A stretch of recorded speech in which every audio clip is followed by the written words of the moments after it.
Well, hello there, Art Smart students of Elmont. I'm Miss Lozefski, an art teacher here at Dutch Broadway School in Elmont, and I'm here today to show you how to create a spring flower collage inspired by Brazilian artist Beatriz. Milhazes.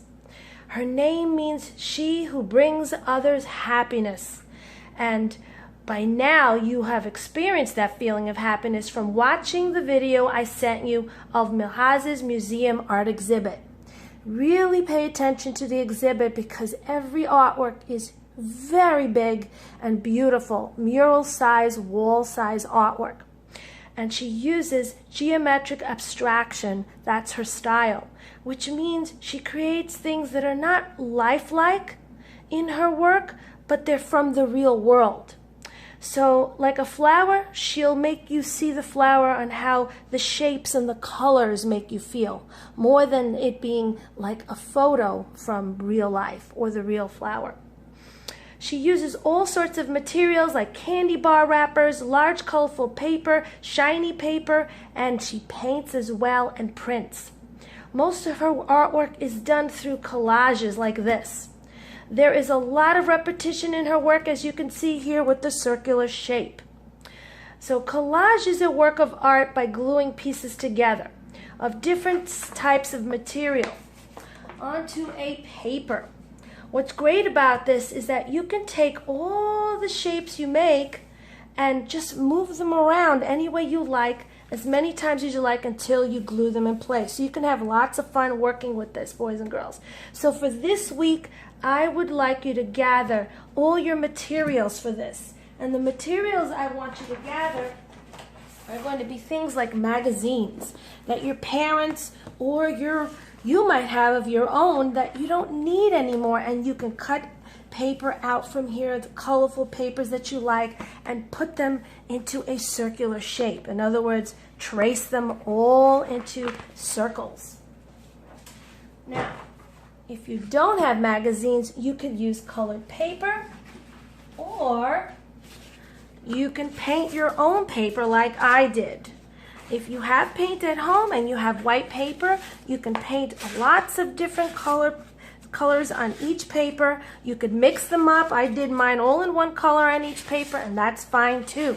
And then when you're finished, you could trace your circles. Now you're going to ask me, but Miss Lozefski, how do I trace my circles? I don't have tracers like you do in the art room. Well, guess what, boys and girls? The tracers are all around your house. They're in a roll of tape in different sizes like this. They're in my pudding cup that I finished eating my pudding and I saved it, or my yogurt, and look at different size circles that you can trace. You can also find a bowl at home or a mug like this and trace it. You can also, if you have paint supplies like I do, use my art supply circle, but don't take the lid off. You want to trace it while it's on the table closed, boys and girls. Another thing I really love to use, and I think everyone might know about these, are the CDs and DVDs. Now make sure your mom and dad say it's okay, because this might be their favorite music. Or the lid that you finished eating from your oatmeal box, or even a little candle votive like this really makes nice shaped circles.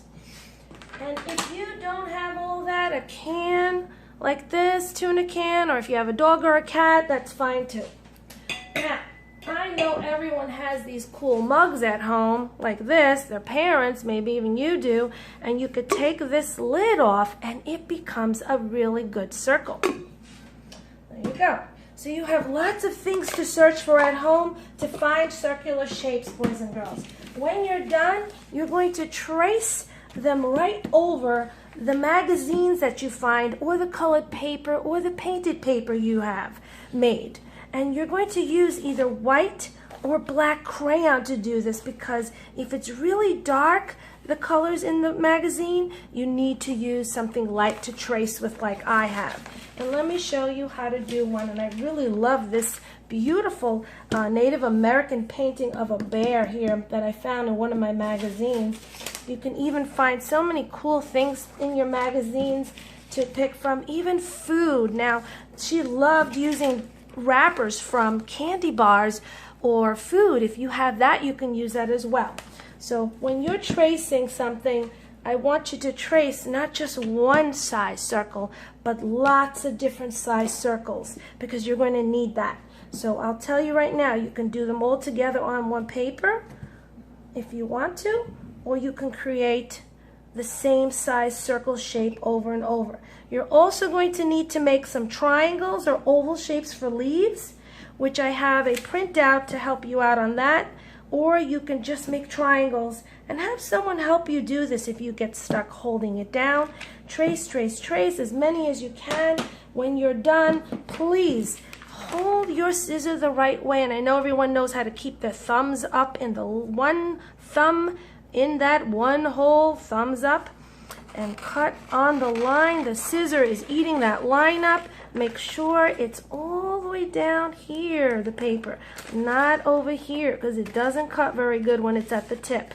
You want to cut those circles out, and then once you're finished cutting all your circles out, I want you to save them in a Ziploc bag, a box, wherever you can find to put them in, and keep them there for the week. Do some every day. Don't have to do too many, but you need at least something to make a flower. Well, next week we're going to have flowers. Here I have lots of them. You don't have to make a big one, but you can make a small flower. So boys and girls, it's okay that for this week you're just making circles. Next week when I come back, I'm going to show you how to put it all together. And until then, please stay art smart and have a very wonderful week.